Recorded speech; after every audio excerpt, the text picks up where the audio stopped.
चला नमस्कार विद्यार्थी मित्रांनो, स्वागत आहे सर्वांचे स्टडी विथ एजे या युट्यूब चॅनल मध्ये। आज आपण विनामूल्य मराठी व्याकरण सिरीज मध्ये विनामूल्य मराठी व्याकरण सिरीज ही फक्त पोलीस भरती किंवा सरळ सेवेसाठी नाही तर एमपीएससी कंबाईन याच्यामधील सर्व परीक्षांसाठी काय आहे उपयुक्त आहे। याच्यामध्ये आपण याचे जे प्रश्नांचे विश्लेषण बघत असतो, याच्या प्रश्नांच्या विश्लेषणांमध्ये आपण अगदी स्कॉलरशिप पासूनचे प्रश्न ते मध्ये सगळ्या सरळ सेवा, पोलीस भरती, बँकिंग, त्याचबरोबर एमपीएससी ने घेतलेले जे प्रश्न असतील, जे कंबाईन मध्ये घेतलेले असू द्या किंवा राज्यसेवेच्या परीक्षेसाठी सुद्धा घेतलेले असू द्या, या सर्वांमधले प्रश्न आपण प्रश्नांचं विश्लेषण सुद्धा बघत असतो। तर चला सुरुवात करत असताना आपण अगोदर वर्णमाला हा टॉपिक पूर्णपणे बघितलेला आहे। वर्णमालेमध्ये आपण स्वर कोणते, स्वरादी कोणते, व्यंजन कोणते, संयुक्त व्यंजन कोणते किंवा आणखी काय काय जे आपण बघितलेले आहेत त्याचे जे प्रकार सगळे बघितलेले आहेत। आणखी काय म्हणजे काय सर, की आणखी काय म्हणजे द्रविड गटातला आपला जो ळ आहे त्याला आता आपण नंतर काय म्हणलेलं आहे, स्वतंत्र वर्ण सुद्धा म्हणलेलं आहे। हे जे सर्व गोष्टी आपण बघितलेल्या आहेत, त्याच्यानंतरची जी संयुक्त व्यंजने बघितलेले आहेत, कोणती संयुक्त व्यंजन क्ष आणि ज्ञ, इथपर्यंत आपण सर्व डिटेल मध्ये बघितलेलं आहे। त्यानंतर त्याची उच्चार स्थाने बघितलेले आहेत, कंठस्थान किंवा मग काय कंठवर्ण असतील, कंठ तालव्य असतील, दंत तालव्य असतील, तालव्य असतील, मूर्धन्य असतील, ह्या जे गोष्टी आहेत हे सर्व आपण काय बघितलेले आहेत, वर्णांचे उच्चार स्थान सुद्धा बघितलेले आहेत। आता आपण काय बघतोय, संधी टॉपिकचं जे बेसिक आहे, संधी टॉपिकचं जे बेसिक आहे, संधी टॉपिकचं बेसिक आपण या ठिकाणी बघणार आहोत। आता बेसिक बघत असताना बेसिक म्हणजे काय सर, ह्याच्यात बेसिक असं काय असतं, ह्याच्यात बेसिक म्हणजे जेच आपलं वर्णमाला टॉपिक मध्ये राहिलेला विषय आहे, जे सांगताना राहिलेला विषय आहे। बघा, जेव्हा सांगत असताना मी तिथे प्रत्येक वेळेस एकच सांगायचो की हे आपण पुढे संधी टॉपिक मध्ये बघणारच आहोत, हे आपण पुढे संधी टॉपिक मध्ये बघणारच आहोत। आता ते आपल्याला इथं बघायचंच आहे। बघा कसं बघायचं आहे, जोड अक्षरे लिहिण्याच्या दोन पद्धती आहेत। दोन पद्धती म्हणजे फक्त मित्रांनो असा तुम्हाला प्रश्न येणार नाही, पण जरी आला तर ह्या अशा दोन पद्धती आहेत, हे फक्त लक्षात ठेवा, पद्धती दोनच आहेत असं काय प्रश्न येणार नाही। हे बघा, अक्कल, अक्कल शब्द हा क वरती एक आणि खाली एक, म्हणजे उभा, आपण उभी मांडणी करू शकतो। आणि हा वरती एक क लिहून पुन्हा त्याला खाली एक असा क जोडून आपण असा ल, अक्कल, हा उभी मांडणी करतो। आणि अशाच प्रकारची आडवी म्हणजे एका समोर एक, अक्कल, अशा पद्धतीचा आपण अक्कल शब्द लिहित असतो। आता हे लिहित असताना ह्या काय झाल्या, जोड शब्द लिहिण्याच्या पद्धतीमध्ये उभी पद्धत आणि आडवी पद्धत। आता सर तुम्ही म्हणा की सर अशी उभी आणि आडवी पद्धत कशी, ह्या पद्धत शब्दाला द अगोदर लिहिला नंतर ध लिहिला, पद्धत ही आडवी पद्धत झाली। त्याचबरोबर उभ्या पद्धतीला आपण काय करतो, असा द करून असा खाली ध लिहून टाकतो, ती काय झाली, उभी पद्धत झाली, एका खाली एक शब्द लिहिण्याची पद्धत झाली। बरं ठीक आहे, इथपर्यंत सगळ्यांना समजलं असेल अशी अपेक्षा करतो। याच्या पुढचा जो पॉइंट आहे आपला तो र। आता जे जोड शब्द लिहित असताना सुद्धा बघा, र लिहित असताना आपण जोड शब्द कसा लिहितो हे आपल्याला सगळ्यात महत्वाचं म्हणजे कुठे कामी येणार आहे मित्रांनो, संधीमध्ये कामी येणार आहे। बघा, कृपा शब्दामध्ये र चा उच्चार होतो, पण तो र त्यामध्ये जोड शब्द आहे का, किंवा कृपा, कृपा हा शब्द जोड शब्द आहे का, तर अजिबात नाही। जोड शब्द म्हणजे काय, जोड शब्द म्हणजे काय की दोन व्यंजन एकाला एक जोडलेली असतात तेव्हा काय असतो, जोड शब्द झालेला असतो। ह्याच्यामध्ये व्यंजन, र हा एक व्यंजन आहे आणि तो कशाला जोडलेला आहे, दुसऱ्या व्यंजनाला जोडलेला असतो, तेव्हा तो काय असतो, क या व्यंजनाला र हा व्यंजन जोडलेला आहे तेव्हा क्र झाला। बघा पहिला शब्द काय आहे आपला, चक्र, चक्रामध्ये क, बघा आता याची फोड जर करायची झाली, आपण बघणार आहोत पुढे कसं करायचं ते, शब्दातील घटक मोजणे, त्या अगोदर सुद्धा आपण बघू। चक्र लिहित असताना च कसा मित्रांनो, हलांत, जो की व्यंजन आहे, अधिक त्याच्यामध्ये एक स्वर असतो। आता चाक्र जर असतं तर आ झाला असता, जर आ आला असता आणि चक्र आहे म्हणून तिथे काय येत आहे, अ येत आहे, त्याच्यामध्ये अधिक क काय आहे, हलांत आहे, पुन्हा त्याच्यामध्ये अधिक परत काय आहे, र आहे, व्यंजन आहे. व्यंजन म्हणजेच काय असतो मित्रांनो, हलांत असतो. त्याच्यानंतर अधिक मध्ये पुन्हा त्याला काय आहे, अ आहे. च अधिक अ अधिक क अधिक र अधिक अ, चक्र असा हा शब्द आहे. ठीक आहे, हे जे फोडण्या आहेत ह्या फोडण्या आपल्याला पुढे बघायच्याच आहेत. शब्दातील घटक ओळखायचा आपल्याला बघायचंच आहे, घटक मोजायचा आपल्याला शिकायचंच आहे. पण शब्दातील घटक मोजणे कसं मोजायचे ते शिकायचेच आहेत. पण आता घटक मोजत असताना आपल्याला ह्याच्यातले जे लपलेले शब्द आहेत, लपलेले जी वर्ण आहेत, ही लपलेली वर्ण कसे ओळखायचे ते बघायचे. बघा आता आपल्याला जर समजा वर्णमाला बघत असताना हे अशी तिरपी रेष, अशी क्रॉस रेष कशाला असते हे आपल्याला माहित नव्हतं. आम्हाला माहितीये की सर, अहो आम्ही शिकलेलो आहे ना सर, आम्ही आता 12वीला आलोय, आम्ही ग्रॅज्युएट झालोय, आमची 10वी झाली, आम्हाला माहिती आहे सर हे. अरे दादा तुला माहिती आहे, पण आपण शिकत असताना प्रत्येक बेसिक शिकतोय. हे बघा इथे काय लिहिलेलं आहे, संधीचं बेसिक आहे. तुम्हाला माहित असेल म्हणजे सर्वांनाच माहित असेल असं नाही. ज्यांना माहित नसेल त्यांनी हे बघा, ज्यांना माहित असेल त्यांनी काय करा, थोडंसं फॉरवर्ड करण्यापेक्षा डबल स्पीडने बघून जिथपासून तुम्हाला माहित नसेल तिथून पुढे बघायला सुरुवात करा. पण असं असतं की याच्यामध्ये एक एक शब्द, म्हणजे असंही नाही की मला सगळ्या गोष्टी बेसिक माहित असतील, पण इथं तुमच्यासमोर उभा राहत असताना मी 4-5 पुस्तकं वाचलेली असतात आणि त्याच्यानंतर त्या सगळ्यांतून मला सर्व डाटा जो मिळालेला आहे तो सर्व डाटा मी कंपाईल करून तुमच्या समोर उभा असतो. कंपाईल म्हणजे एकत्र करून तुमच्या समोर उभा असतो.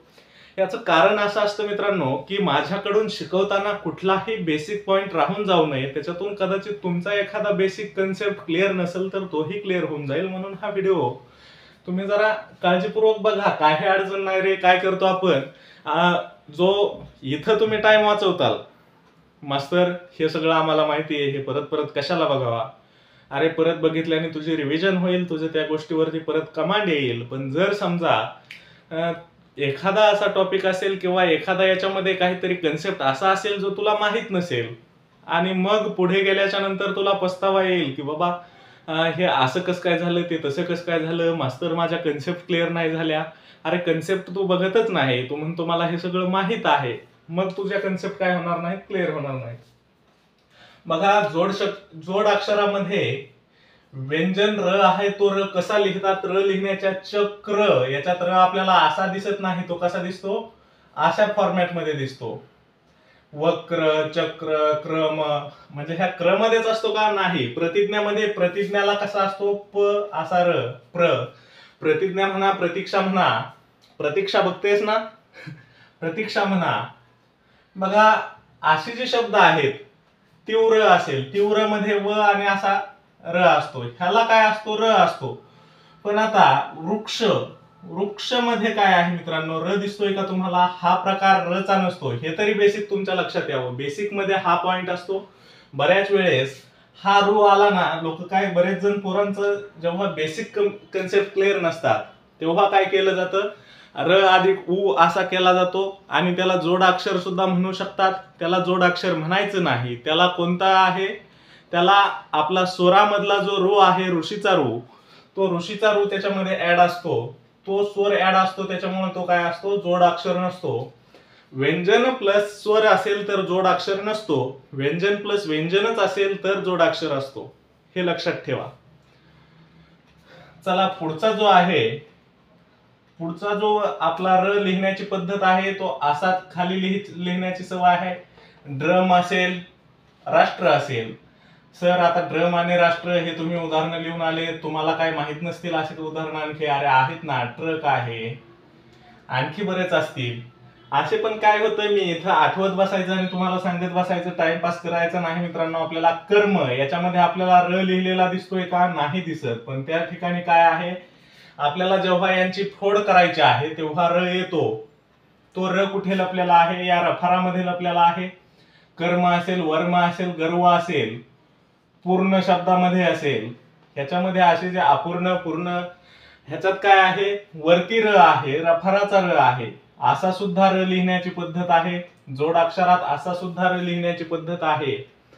बघा इथं सूर्या असतील, पुऱ्या असतील, असा अर्धचंद्रकोर सुद्धा लिहिण्याची त्याला काय सवय आहे. पुऱ्या, सूर्या, कुऱ्हाड. कुऱ्हाड शब्द लिहिताना बघा कुऱ्हाड शब्द सुद्धा असा लिहिला जातो. ह्याच्यामध्ये हा जो र आहे, हा र असाही लिहिण्याची पद्धत आहे. या ज्या पद्धती आहेत मित्रांनो, या पद्धती शिकून घ्या. कारण कशा आहे, आपल्याला जेव्हा पुढे जायचं आहे संधी टॉपिक मध्ये, तेव्हा आपल्याला अगदी कोणत्या शब्दामध्ये कोणकोणती वर्ण आले असं विचारायला लावतात. कधी कधी काय करतात की आपल्याला पूर्ण एक वाक्य देतात, राम आंबा खातो. आता जुना काळ झाला मित्रांनो तो, की याच्यामधला कर्ता कोण, याच्यामधला कर्ता कोण. आता कर्ता कोण जर काढायचा असेल तर राम आंबा खातो मधला राम हा कर्ता आहे हे पाठ होऊन गेलेला असतं. राम हा कर्ता आहे हे पाठ होऊन गेलेलं असतं. पण जे विजय मोटारसायकल चालवतो, विजय मोटारसायकल चालवतो हे जे आहे, याच्यामधला कर्ता कोण आहे, याच्यामधला कर्ता कोण आहे, मला कमेंट मध्ये उत्तर द्या मित्रांनो. कमेंट मध्ये उत्तर अपेक्षित आहे. आणि उत्तर काढताना, कर्ता काढत असताना तुम्हाला आणखी एकदा कर्ता काढायची व्याख्या सांगतो. कर्ता काढण्यासाठी काय करावं लागतं आपल्याला, जे क्रियापद आहे, चालवणे हे क्रियापद असेल आणि चालवणारा कोण असा प्रश्न विचारून जेव्हा आपल्याला उत्तर मिळतं, ते काय आहे, आपला कर्ता असतो. म्हणजे क्रिया करणारा कोण असा प्रश्न विचारून जेव्हा आपल्याला हे येतं, तेव्हा आपल्याला काय कळतं, त्याचं उत्तर मिळत असतं. बघा म्हणजे ह्याच्यामध्ये गुगले आहे बरं का मित्रांनो. मी तुम्हाला बोललोय वेगळ्या प्रकारे, उत्तर असू शकतं वेगळ्या प्रकारचं, पण याच्यामध्ये गुगले आहे. ज्यांना येतंय तेही चुकू शकतात, ज्यांना येत नाही ते सुद्धा चुकू शकतात. बघा, आणि ज्यांना येत नाही ते बरोबर सुद्धा देऊ शकतात. ठीक आहे, असू द्या. पुढचं जे आपले संयुक्त व्यंजन आहेत, संयुक्त व्यंजन कशा प्रकारे लिहिले जातात हे तुम्हाला माहित आहे. आपल्याला जेव्हा यांची फोड करायची असते, फोड करूनच घटक मोजता येतील, तसे मोजता येत नाही. मग याचे घटक मोजत असताना क्ष कसा लिहिला जातो, क हा व्यंजन प्लस त्याच्यामध्ये क्ष हा, इथे बघा क्षचं सुद्धा टंगड मोडलेलं आहे. नाही तर तुम्ही म्हणायचा सर क अधिक क्ष अधिक असा क्ष असतो. क्ष तो काय असतो मित्रांनो, तो क्ष अक्षर असतो. अक्षर म्हणजे काय, पूर्ण उच्चाराचा. पण ह्याचं जर टंगड मोडलं तर हा काय झाला, संयुक्त व्यंजन झाला. म्हणजे याच्यामध्ये आणखी अ मिसळलेला नाही. याच्यामध्ये जर क्ष याच्यामध्ये अ जर मिसळला तर काय होतो, तो असाक्ष होतो. तर तो काय होतो, असाक्ष होतो. पण अशा क्षसाठी क्ष क अधिक क्ष अधिक अ असतो. हा टंगड मोडलेला आहे म्हणून आपण इथं काय केलेला नाही, अ मिसळलेला नाही. बघा ज्ञेचं सुद्धा आपण इथं टंगड मोडलेला आहे, म्हणजेच तो काय आहे, हलांत आहे. ज्ञ कसा असतो, द अधिक न अधिक य, ज्ञ असा असतो. आता अपवाद जो आहे, आपण जे बघितले आता रवाले शब्द, रवाल्या शब्दामध्ये र तर उच्चार होतो, कृपा, कृपा म्हणतात काही जण, त्यामुळे आणखी फसतात. कृपा, पृथ्वी, सृष्टी, रो उच्चार करायला शिका त्याचा. सृष्टी, कृपा, पृथ्वी अशा पद्धतीचे जे शब्द आहेत हे काय आहेत, खालच्या साईडने कृष्णा असेल, याच्यामध्ये काय आहे, कृष्णा हा शब्द जोडाक्षर आहे. पण कशामुळे आहे तो, श आणि न यांच्यामध्ये जोडाक्षर होतं. श आणि न हे दोन वर्ण एकत्र येतात म्हणून काय आहे, कृष्णा हा शब्द जोडाक्षर जरी असला तरी क आणि रू ह्या दोघांमुळे क्रो हा शब्द काय आहे, जोडाक्षर नाही. हेही लक्षात असू द्या. ठीक आहे, पुढचा जो आहे, आता तुम्हाला कृपा कसा असेल ते समजलं. आता ह्याला कृपा शब्द कसा लिहिता येतो. कृपा शब्द लिहित असताना कृपा शब्द लिहायचा कसा, लक्ष द्या. व्यंजन क अधिक स्वर कोणता आहे, रो आहे. त्याच्यानंतर प काय आहे, व्यंजन आहे, आणि आ काय आहे, स्वर आहे. आता हे स्वर का आहे तर याच्यामध्ये, कारण जो अक्षर जो वर व्यंजन असेल, कोणत्याही व्यंजनाला जर पूर्ण उच्चारित करायचं असेल तर त्याच्यामध्ये स्वर मिसळावाच लागतो. हे लक्षात ठेवा. बघा, शब्दातील घटक मोजणे कसे मोजायचे हे तुम्ही शिकत असताना, कृष्णाष्टमी हा एक शब्द आहे. कृष्णाष्टमी मध्ये क अधिक रू अधिक श अधिक न. कृष्णाष्टमी. आता हा शब्द बघा, पुन्हा एकदा बघा, क अधिक रू. हा शब्द मित्रांनो काय झाला? क्रू. श अधिक न अधिक ह्याच्यामध्ये आ मिसळलेला आहे मित्रांनो ह्या न मध्ये, तेव्हा याचा काय झाला? ना झाला. कृष्णा. बघा इथपर्यंत आलोय आपण. अधिक श अधिक ट अधिक अ यांचा मिळून काय झाला रे? ष्ट. असा ष्ट झाला. कृष्णाष्टमी. कृष्णाष्ट. बघा आता कृष्णा झाला, ष्ट झाला. कृष्णा झाला, ष्ट झाला. आणि म आणि दुसरी वेलांटी, दुसरा इ आहे म्हणून काय करायचंय? दुसरी वेलांटी द्यायची त्याला. म ला दुसरा इ आहे, म अधिक दुसरा इ म्हणून दुसरी ही. म्हणजे आपला टोटल काय झालाय मित्रांनो? हा कृष्णाष्टमी शब्द झालेला आहे. कृष्णाष्टमी शब्द असा आहे. मग आता कृष्णाष्टमी शब्द असा आहे, पण याच्यातले जर घटक मोजा, याच्यातले घटक म्हणजे काय? आता ह्याच्यातले तुम्हाला वर्ण मोजा असंही सांगू शकतात, कारण वर्णामध्ये स्वर येतात, स्वरादी येतात, व्यंजन येतात, आणि आणखी काय येतात? संयुक्त व्यंजन असतील किंवा तुमचे जे सगळे व्यंजन आहेत, सगळी व्यंजनं येतात त्याच्यामध्ये. म्हणजे हे जे व्यंजन आहेत, ही सर्व व्यंजने कशात येत आहेत? वर्णामध्ये येतात. म्हणून आपल्याला याच्यातले घटक मोजा असं जरी सांगितलं तरी काय करावं लागतंय? आपल्याला घटक मोजत असताना या शब्दाचे वर्ण मोजावे लागत असतात, म्हणून ते सेपरेट लिहायचे असतात. बघा प्रॅक्टिसने एवढ्यानंतर एवढं स्पीड वाढतं आपल्याला हे घटक मोजताना. जसं अक्षय शब्द असेल, अ अधिक क्ष अधिक य. आता ह्याच्यामध्ये जे आहे अक्षय असा शब्द आहे, पूर्ण अधिक अधिक नाही लिहू शकत मी याला. याची फोड कशी करायची बघा. अ. आता अ हा स्वर आहे, पूर्ण उच्चाराचा आहे, याच्यामध्ये काही बदल होणार नाही. त्याच्यानंतर अधिक. आता हा क्ष कसा आहे आपण इथेच बघितलेला आहे.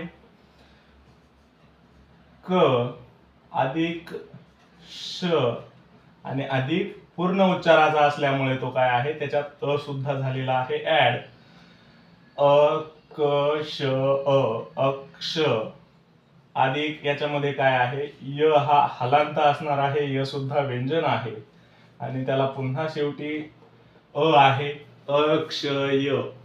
आता ह्याच्यामध्ये किती टोटल हे झाले, किती वर्ण झाले, किती घटक झाले असा प्रश्न येतो हे मोजत असताना. 1 2 3 4 5 6. 6 काय झाले? घटक झाले. आता 6 घटक होत असताना मला हे असं माहित असणं गरजेचं आहे, अ हा स्वर आहे, हा एक.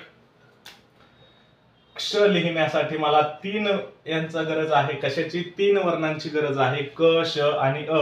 क्ष पूर्ण उच्चाराचा लिहायचा आहे, क श आणि य अ यांचा मला काय आहे? 3 वर्णांची गरज आहे. आणि प्लस मध्ये मला पुन्हा य जो आहे, य साठी य अधिक अ या 2 वर्णांची गरज आहे. बरोबर. 1 अधिक 3 4, 4 अधिक 2 6. बरोबर किती? 6 वर्ण आहेत. हे असंच का करायचं मित्रांनो? हे असंच करण्याचं कारण एकच आहे की तुम्हाला आता परीक्षेमध्ये एका शब्दाचे घटक विचारत नाहीत, तर एका वाक्याचे घटक विचारतात. घटक विचारण्याऐवजी मूलध्वनी किती असं विचारलं जातं. मूलध्वनी किती विचारल्याच्या नंतर आपल्याला ही वर्ण काढायची असतात, आणि ही मूलध्वनी असतात, ही मूलध्वनी आपल्याला सांगायची असतात. तुम्हाला असा एक प्रश्न आला होता बघा, राम आंबा खातो. आता काय प्रश्न अशाच टाईपचा काहीतरी होता, राम आंबा खातो. आपण आता याच्या ठिकाणी दुसरं काहीतरी घेऊ. आंब्याच्या जागी काय करू? नारळ घेऊ. रामाला काय करू? नारळ चारू. राम काय करतो? नारळ खातो. आता रामाला नारळ खाऊ घालताना आपल्याला काय करायचं आहे? त्यांनी सांगितलंय की ह्या वाक्यामध्ये किती मूलध्वनी आहेत. आता किती मूलध्वनी आहेत म्हणजे काय करायचं? आपल्याला याचे घटक मोजायचे. याचे घटक कसे मोजायचे? र अधिक आ किती झाले? 2. म अधिक अ किती झाले? 2. 2 आणि 2 हे 4 झाले बघा. न अधिक आ झाला बघा, ना आहे ना, न अधिक आ हे झाले 2. र अधिक अ हे झाले 2, आणि ळ अधिक अ हे झाले 2. त्याच्यानंतर ख अधिक आ हे झाले 2 आणि त अधिक ओ हे झाले किती 2. 2 आणि 2 4 आणि 2 6 आणि 2 8 आणि 2 10 आणि 2 12 आणि 2 14 1 2 3 4 5 6 7 7 दुने 14 अशा पद्धतीचा आपण मोजू शकतो. आता असा प्रश्न येता येता त्यांनी काय रामच्या जागेवरती काय करू शकतात मित्रांनो, आपल्याला 2-2 ची सवय लागून जाते आणि रामच्या जागेवरती काय करतात, पुढच्या वर्षी फक्त अक्षयला आंबा खायला लावतात किंवा अक्षयला नारळ खायला लावतात. बाकीचं जसंच तसं नारळ आणि खातो. अक्षय नारळ खात असताना अक्षय मध्ये किती वर्ण आहेत हे आपण आता बघितले होतेच, पण तरी आपल्याला ते जर कळत नसेल तर अ हा 1, क्ष मध्ये क अधिक श अधिक पूर्ण उच्चार आहे बघा, इथं हलांत होता म्हणून हे 2 होते, पूर्ण उच्चार असताना आपल्याला तिथे अ ऍड करावा लागतो म्हणून हे 2 अधिक अ 1 किती झाले 3. आणि य हा सुद्धा काय आहे हलांत असतो, पण हा हलांत नाही, हा पूर्ण उच्चार येते म्हणून इथं किती आहेत 2 आहेत. 1 आणि 3 4, 4 आणि 2 6. बाकीचे जसेचे तसे नारळ साठी ह्या ना मध्ये 2, र साठी 2, ळ साठी 2 हे सगळे पूर्ण उच्चार येत आहेत. न नारळ कसा आहे बघा, न अधिक आ, न अधिक काय आहे आ आहे, काय झाला ना. र कसा आहे र अधिक अ आणि ळ कसा आहे मित्रांनो ळ अधिक अ. हे किती आहेत 2-2 आहेत, 2-2 वर्ण आहेत. ही 2-2 वर्ण कसे आहेत हे सुद्धा लक्षात ठेवा. हे 2-2 वर्ण कसे आहेत हे सुद्धा लक्षात ठेवा. ठीक आहे, याच्यानंतरचे आणखी आपण सरावासाठी काही शब्द घेऊ, कारण हे काय आहे सरावासाठीच महत्वाचं आहे. तुम्हाला सराव कशासाठी आहे, हा सराव याच्यासाठी आहे की तुम्ही जेव्हा संधी टॉपिक बघता तेव्हा संधी टॉपिक मध्ये स्वर संधी असेल, व्यंजन संधी असेल, पुन्हा स्वर संधीचे काही प्रकार किती असतात, स्वर संधीचे 5 प्रकार आहेत, ते 5 प्रकार सुद्धा आपण सगळे बघणार आहोत. आता उद्याच्या लेक्चर मध्ये आपण स्वर संधीचे 5 प्रकार बघणार आहोत. आजच्या लेक्चर मध्ये आपल्याला बेसिक बघायचं आहे. बेसिक बघत असताना तुम्हाला आता शब्दांची फोड कशी करायचं हे बघितलेलं आहे.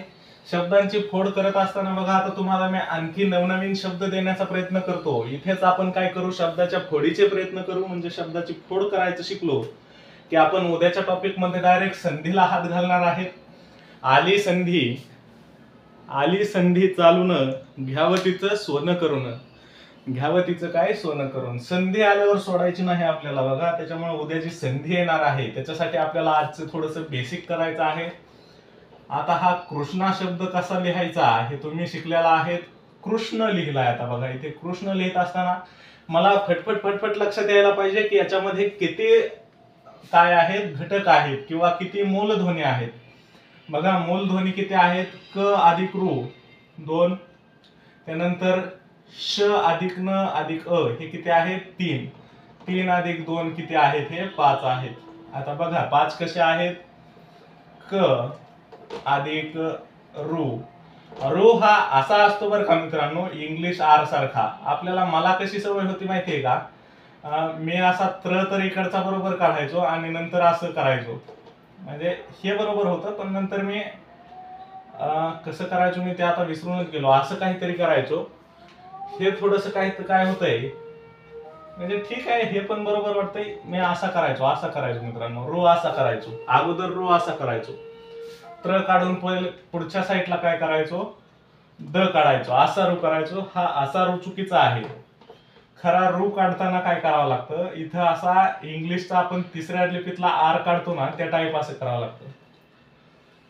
कसा, इथं 6 काढून याला अशी दांडी असते रूची, रू असा असतो, म्हणजे आपण जो आर काढतो त्या प्रकारे हा रू असा नाही. मी अगोदर असा काढायचो, रू कसा असा, ह्याला खाली केलं तरी चालेल, नाही केलं तरी चालेल. बघा हे काय आहे, रू आहे.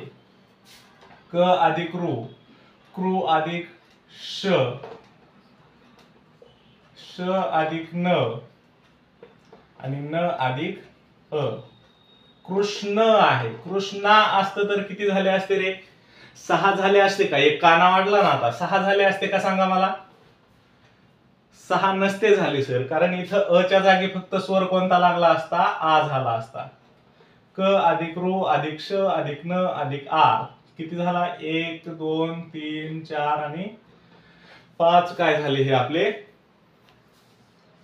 वर्ण झाले, हे 5 काय झाले मूलध्वनी झाले. आता याच्यामध्ये आणखी वेगळा प्रश्न असा विचारू शकतात बघा, कृष्णा क अधिक रू अधिक श अधिक न अधिक अ ह्याच्यामध्ये स्वर किती आहेत असं विचारू शकतात. आता स्वरामध्ये काय असतं, स्वराचं टंगड मोडलेलं नसतं, म्हणून आपण हे डायरेक्ट ओळखू शकता. स्वर किती आहेत याच्यामध्ये, स्वर आहे 2. त्यानंतर ह्याच्यामध्ये स्वरादी आहे का एखादा, स्वरादी फक्त कोणकोणते आहेत, आणि आहा, स्वरादीचा इथे काही संबंध नाही. त्यानंतर स्वर कोणते कोणते आहेत, 2, रू आणि अ हे काय आहेत, स्वर आहेत. रू आणि अ काय आहेत, स्वर आहेत. स्वर किती आहेत, 2 आहेत. त्यानंतर व्यंजन किती आहेत, 1 2 आणि 3 काय आहेत व्यंजन. व्यंजन किती आहेत मित्रांनो, व्यंजन किती आहेत, 2 व्यंजन आहेत. किती, 3, 1 2 3 3 काय आहेत मित्रांनो, व्यंजन आहेत. ही 3 आणि 2 काय आहेत, टोटल 5 त्याच्यामधली मूलध्वनी आहेत. आता व्यंजन कोणते, स्वर कोणते एवढं शिकवण्यासाठी आपण पूर्ण वर्णमाला घेतलेली होती, त्याचाही उपयोग याच्यामध्ये कुठेतरी होत आहे. म्हणून हा वर्णमाला आणि संधी या दोन्ही टॉपिक मधला काय आहे, दुवा आहे. दुवा असणारा हा बेसिक वाला टॉपिक आहे जोडाक्षरे. जोडाक्षरे मित्रांनो तुम्हाला आतापर्यंत चांगल्यापैकी समजलीच असतील अशी अपेक्षा करतो. त्याच्यासाठी तुम्हाला आता काही जोडाक्षर लिहून देतो, ज्याचे तुम्हाला कमेंट मध्ये उत्तर द्यायचे आहेत, ज्याचे तुम्हाला काय करायचे आहेत, कमेंट मध्ये उत्तर द्यायचे आहेत. ती जोडाक्षर लिहून देतो. बघा,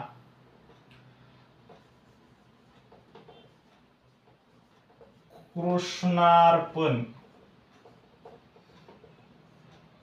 कृष्णार्पण. त्यानंतर आणखी काय देऊ शकतो तुम्हाला, त्यानंतर पुढचा म्हणजे जोडाक्षरच द्यावा असं नाही, तुम्ही मला याच्यामध्ये वर्ण किती आहेत अगदी अशा फॉर्मॅट मध्ये मला टाईप करून द्या. मूलध्वनी, मूलध्वनी किती आहेत हे टाईप करून ह्याच्यामध्ये टोटल मूलध्वनी किती आहेत ते सांगा. त्याच्यानंतर स्वर किती आहेत ते सांगा. त्याच्यानंतर जोडाक्षर सुद्धा बघा. आता पूर्ण ह्याच्यात विचार करत असताना जोडाक्षर किती आहेत, हा जोडाक्षर असेल तर हे जोडाक्षर सांगून द्या. जोडाक्षर किती आहेत हे तुम्ही सांगा.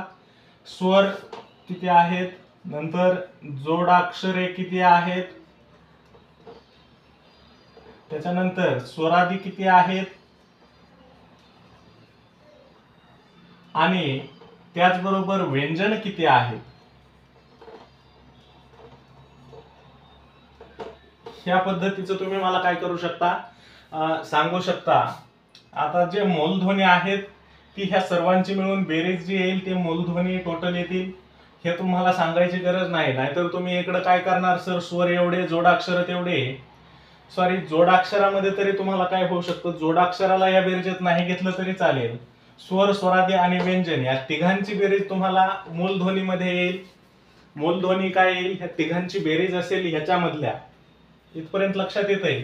बघा आता मूलध्वनी शब्द आहे हा सुद्धा काय करा, तुम्हाला याच्यामध्ये घ्या.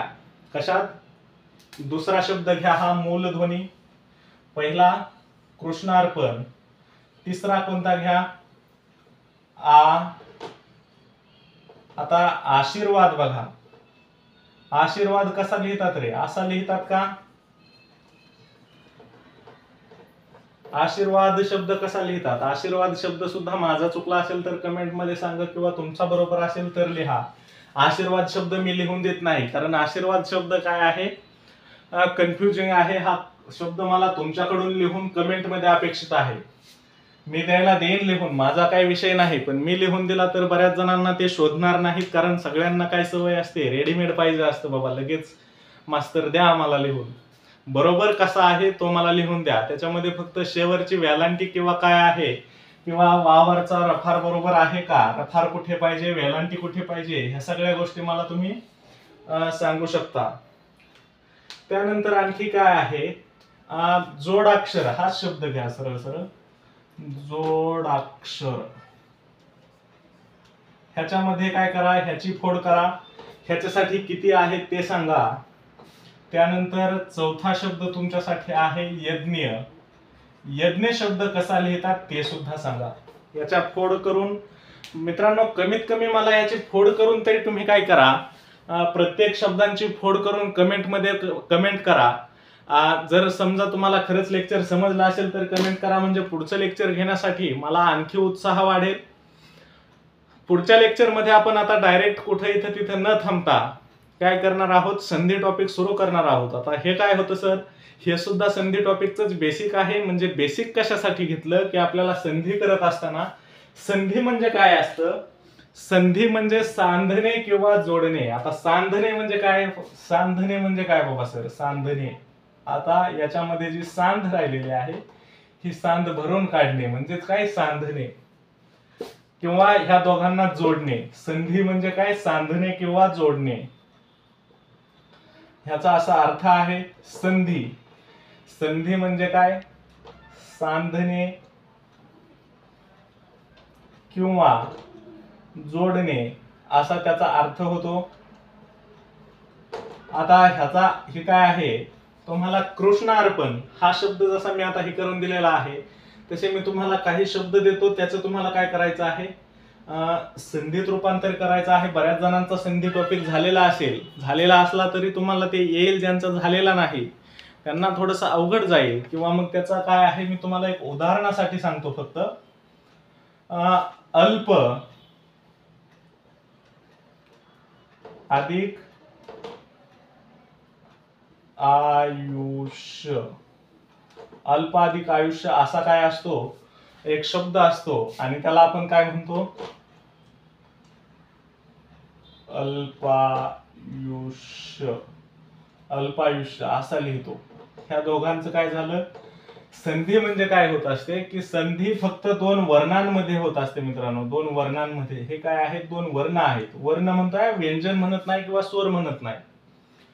अल्प, अल्प मध्ये पच. आता याची फोड करा, कशी करायची, हे फोड याच्यासाठी महत्वाचे आहे, मी हे सांगत होतो बघा.